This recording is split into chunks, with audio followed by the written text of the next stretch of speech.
A year ago, in April 2020, I sat here in my home office and recorded my first ever speech for Schneider at home.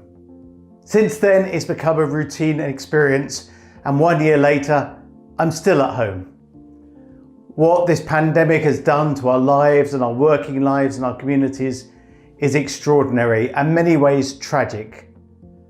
But out of the tragedy, some positive things have emerged. And one of them is the topic that I'm delighted to speak to you today about, the topic of sustainability, something that's been close to my heart since I was a student studying some of the technologies around to prevent climate change already 25 to 30 years ago. And we've made very slow progress as a panic. There have been successes, such as the eradication of CFCs in aerosols, but inside that, the release of carbon dioxide has done untold damage to our planet. And it's time to do something about it.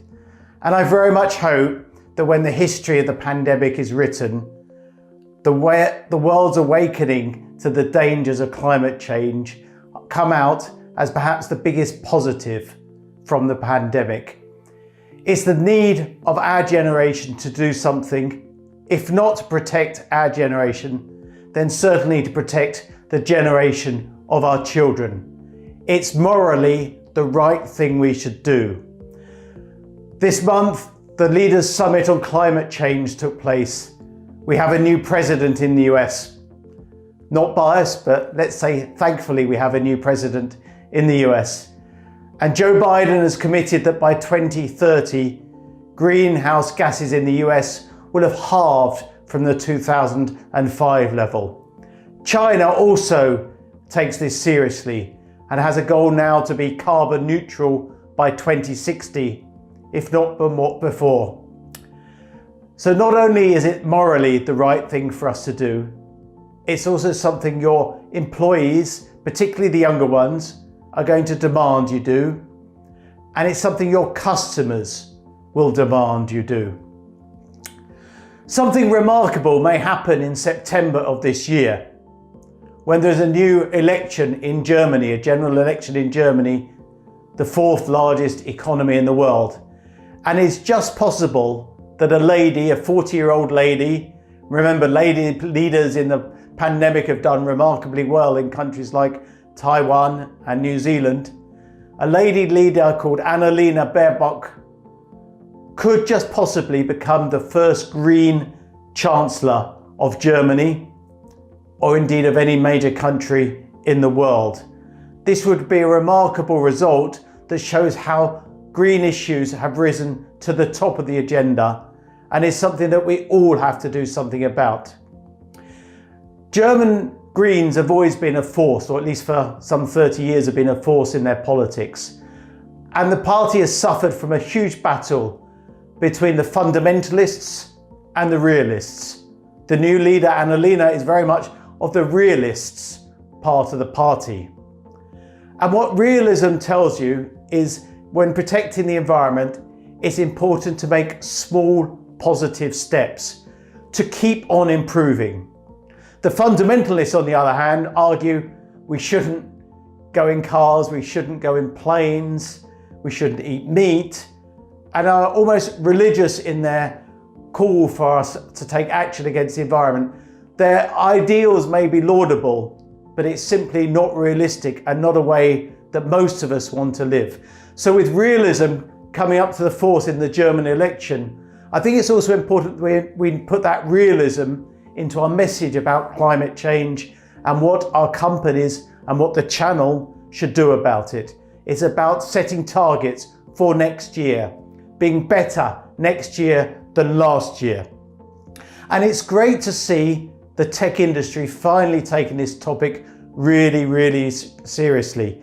Just recently, Cisco announced a new fund of $100 million that they're going to grant into non-profits in a couple of areas.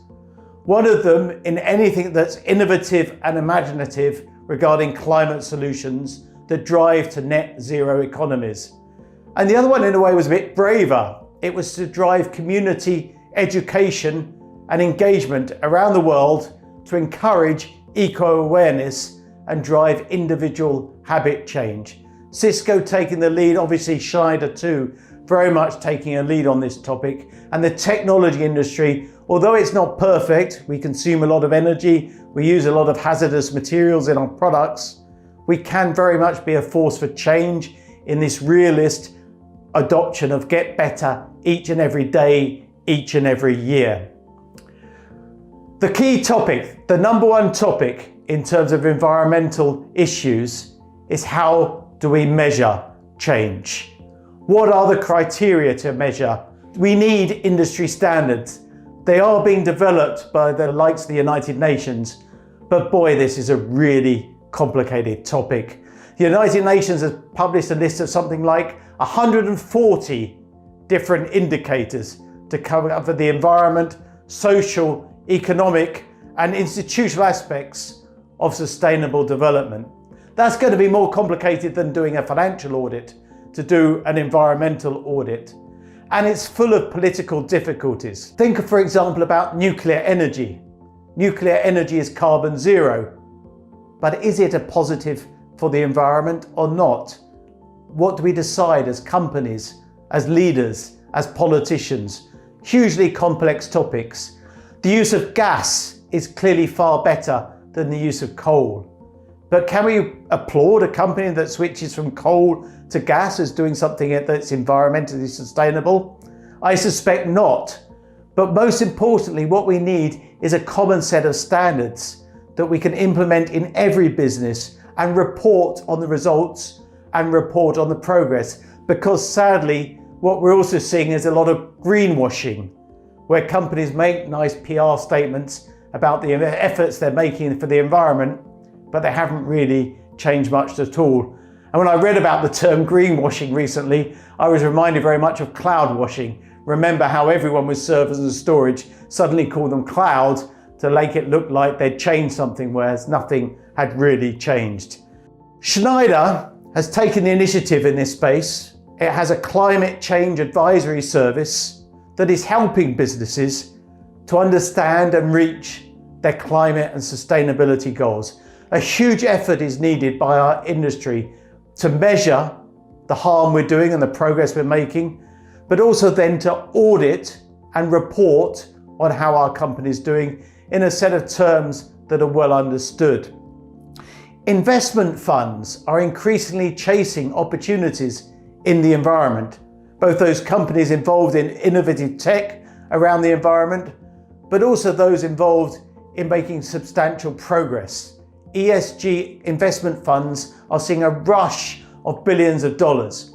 But again, they're trapped in a political nightmare of how do they decide what is really an ESG compliant company and what is not. Again, we need industry standards. The United Nations is doing its best. Companies need to support that effort. And the number one thing we need to fix is to make environmental audits as reliable as financial audits.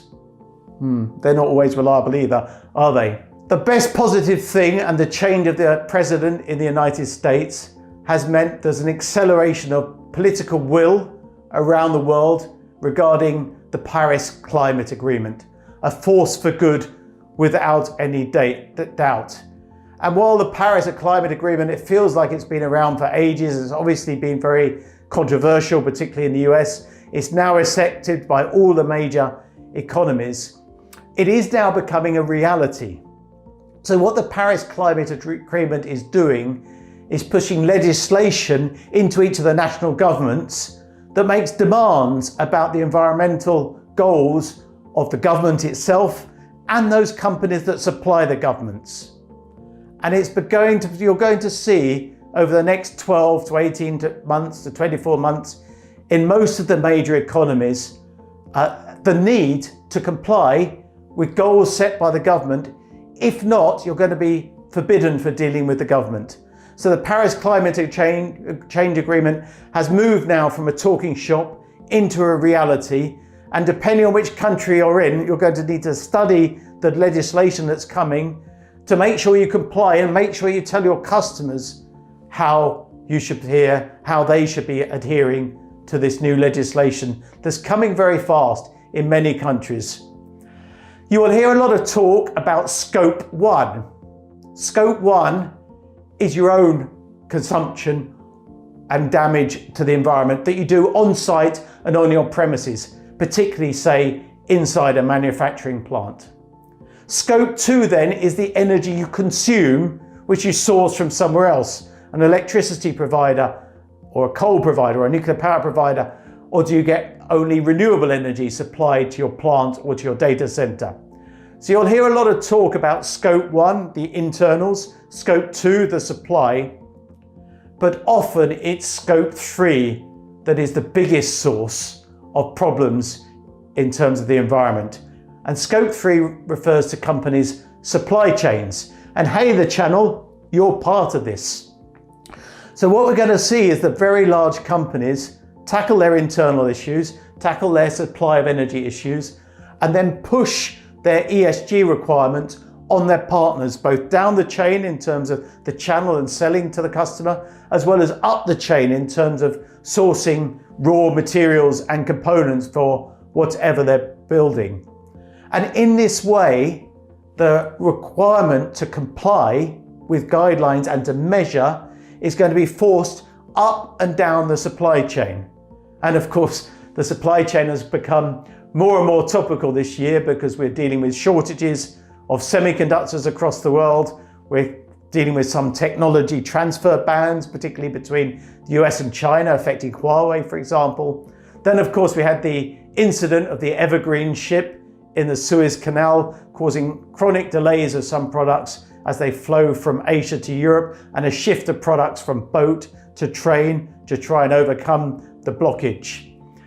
So the importance of supply chain in the environment is going to be very well understood and increasingly well understood. And my plaudits go to Hewlett-Packard HPI, who've launched the first, we think, technology sustainability program that launches into the channel partners.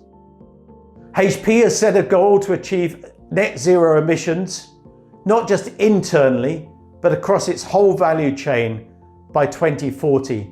And through its HP Amplify program, it is now educating the partners that a key requirement of their channel partner program is to reduce the impact the partners have on their supply chain.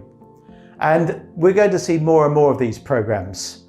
So I started this presentation by saying you should be thinking about your impact on sustainability because it's the right thing to do, and it's because your customers and employees want it to do. But increasingly, it's also going to be something that you are mandated to do by legislation from your governments and perhaps more importantly, from your suppliers. We need to build a circular economy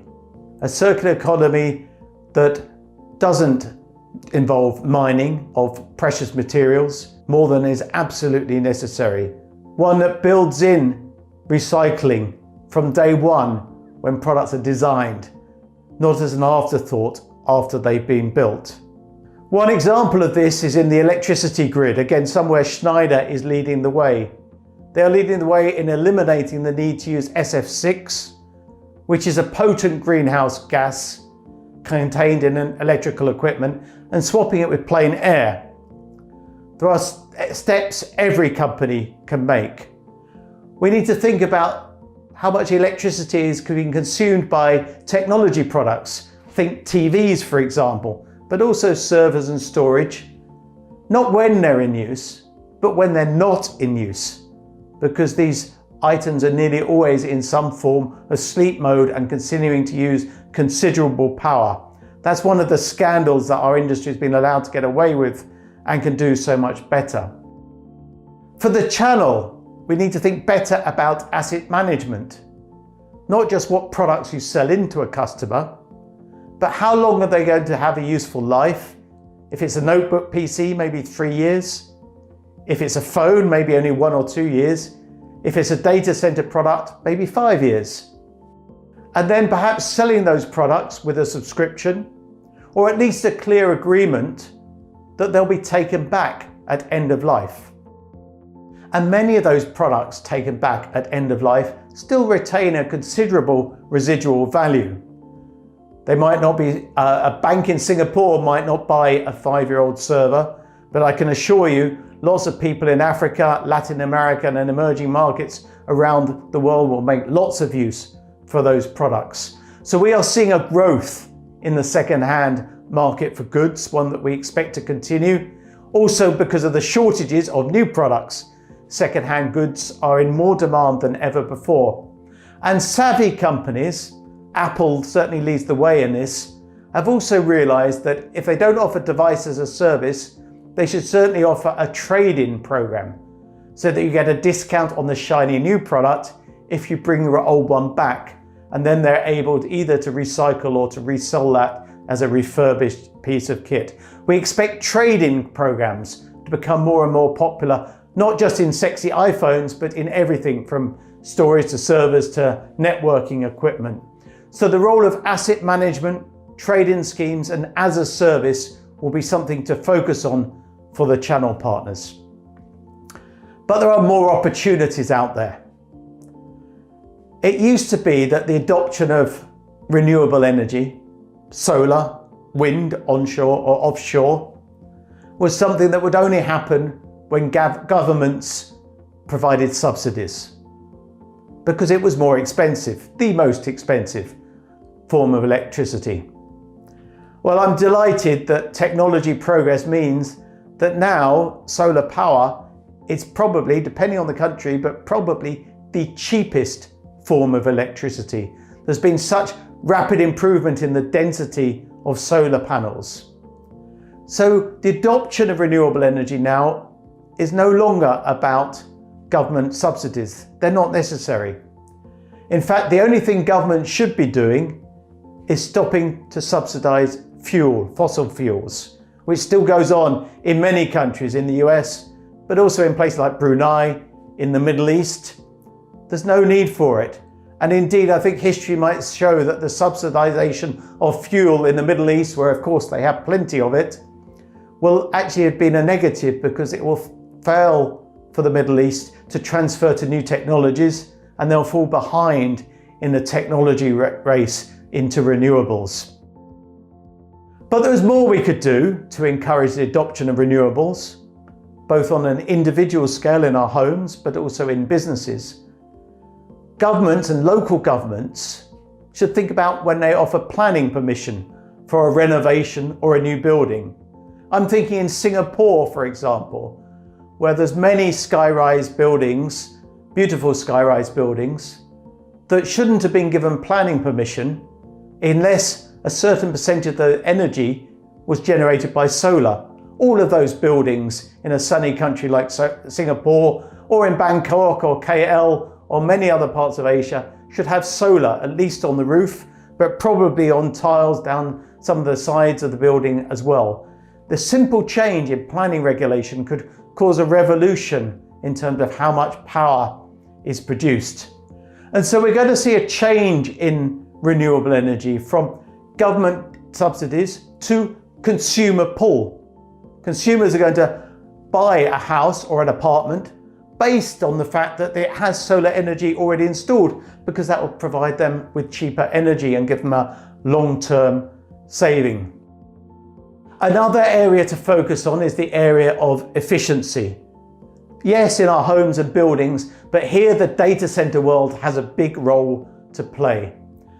The pandemic has seen a tremendous rise in the use of technology. That's good for most of you. Most channel partners, I'm delighted to say, have had a very strong 12 months, both on the device and on the data center side. So the technology being very much a winner from the work at home, study at home, and play at home trends. But of course, with that, our consumption of networking and our consumption of data center services has exploded too. And although the big data center providers like Facebook, Google, Alibaba, Amazon, etc., have done tremendous things in terms of reducing their consumption per use, their overall consumption is still growing because the activity on their data centers is still growing. We also see a trend for consumption of power in the network. Pre-pandemic, most of a network's job was to provide download speed, so we could download files, etc. to our devices. In the pandemic, we've all moved to video communications, which has put a premium on two-way bandwidth and the need for upload speeds to almost match download speeds, so we don't have terribly laggy phone conversations. So the data centers have a big responsibility to reduce their power. The hyperscalers know this, but everyone who runs a data center or sets up a data center, like yourselves, can do better. And there's a few things that we need to do. Most data centers are virtualized, of course, but our key drive has to be our customers become more efficient. If they move to containers or Kubernetes, their consumption of power will be less. So yes, we need to rewrite programs, not to use less servers necessarily, which was what we were right about 3 years ago, but to consume less power, to make them more efficient by deploying modern technologies. This stuff is hard. Programmers and engineers are in short supply, but we will need to rewrite applications in order to meet the ESG targets that we're likely to be set upon. So there's a lot of work to do inside the data center in terms of efficiency, but then of course in terms of sustainability. Are they consuming only renewable electricity? How is the cooling done? Have they been located in the most efficient building, in the most efficient site?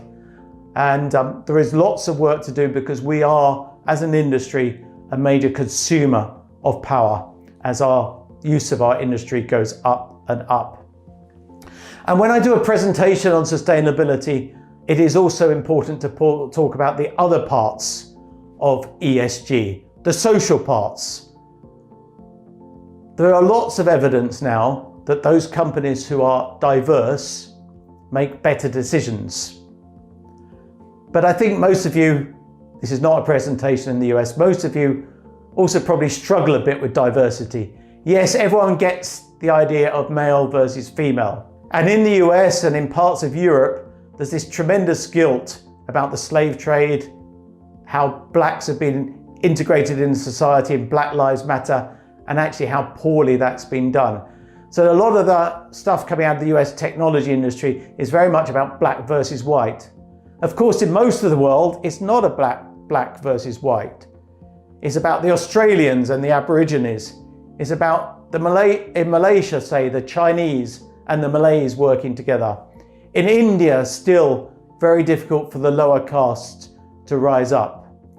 We all have a duty to drive change inside our organizations and to build better and stronger and more resilient organizations by allowing different points of view. I put it to you that your job over the next 12 months is to look at your recruitment policies. Are you recruiting from a diverse pool, whether it's sex, religion, or nationality? And are those people even getting through the door? Because often the issue is not that they don't pass the interview, is that they don't get past the screening and into the door. And we can all do better. And there are more and more studies saying that this is good for your business because those people are really thankful if you give them that chance and will work really hard, and that access to a different point of view will help you all to make smarter decisions. We were quite disappointed in February this year when we ran a channel survey, and only 35% of the partners we spoke to said that they already have an ESG initiative. Through this presentation, I've said to you, it's the morally correct thing to do. I've said to you, your employees and your customers want you to do this. I've said to you that legislation is coming because of the Paris Climate Agreement that will force you to do this. And if legislation doesn't force you to do this, then your suppliers or your customers will force you to do this. The channel is behind. The channel needs to move faster. But really, why are we sleeping when we have such a massive opportunity to also build a healthy, profitable business during this historic change to the global working environment? There are enormous profit opportunities for those of you who take this topic seriously. Think, for example, of the accounting profession. and how much money they make from those audits that they charge us all a fortune for. The same is going to emerge for environmental factors. And you could be the environmental auditors if you move quickly. That could be a very lucrative new part of your business. Create interesting discussions with different points in your customers. This will be computer-based. This will be IoT-based measurement. You are well placed with the skills to go into customers and to consult with them, to educate them, to train them, and then to measure them. But it goes even further than the audits. We're going to see a rise of smart energy. In the old days, you had a cable, you plugged it in, and you took the electricity from the nationalised supplier. Those days have long gone. We now need to think with our customers, how is their optimum consumption of electricity? That means where they source electricity will change by time of day, by type of device, depending on the weather outside, perhaps depending on the pricing in the local market. There are already artificial intelligence solutions being deployed that will automate the selection of energy for a customer so that it optimizes where they're sourcing it from. And batteries will become more and more a feature of most sites so that customers are not just consuming electricity, but they're storing electricity and quite possibly selling it on to other companies, perhaps in a peer-to-peer network. So then you need the artificial intelligence and the software to look at the price you're buying electricity from, look at the price you're selling, manage the margin in between, decide which customer to sell to, how much have you got to sell, etc., etc., etc. It's a massive opportunity, again, for the channel to become smart in terms of energy. But then I want you to think about another example. We will see a major growth in electronic vehicles. Cars, scooters, bikes are all booming that are electric. Sadly, it will take longer until we see electronic jet planes. But maybe within 10 years, we'll see planes that take off with jet fuel, cruise with electricity and batteries, and then land with jet fuel again. So dramatically reducing their production of greenhouse gases, if not eliminating it entirely. But for cars, bikes, scooters, mopeds, motorbikes, they're all going to be electric very quickly. And then think of the grid that's required to charge all those devices. And again, they need to have the right electricity at the right place to charge the right vehicle. They want to do that in a sustainable way as possible. And they want to be able to charge the customers and not just know it's Steve, let's charge him $10 an hour, but also which vehicle does Steve have? Or is it a friend of Steve's that he's charging? Do I charge Steve or do I charge the friend? Do I charge different prices? Almost certainly at different times of the day, depending on the vehicle and depending on the amount of consumption, maybe depending on how efficient and how much energy is being used overall. It's incredibly complex, smart energy networks are going to be built. And again, all those networks need to be built, billing systems need to be deployed, they need to be protected against cyber security attacks, they need maintenance, a wonderful channel opportunity.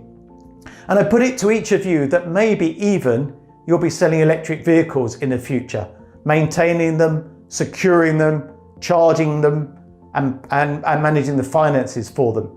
The traditional car industry is in tremendous trouble. It had a chronic year last year. People weren't buying gas cars, and that will continue as a downward trend. It's going to go through fundamental change. The car dealers of old made their money from maintenance and overcharging us for the maintenance services. Electric vehicles need much more maintenance. The car dealer channel will be in serious trouble. Again, it's an opportunity for you to think about, both for the public, but also in terms of specialized vehicles, robots that go around factories, vehicles that go around warehouses, taking things from etc. to etc. Delivery drones for takeaway food. Technology is everywhere.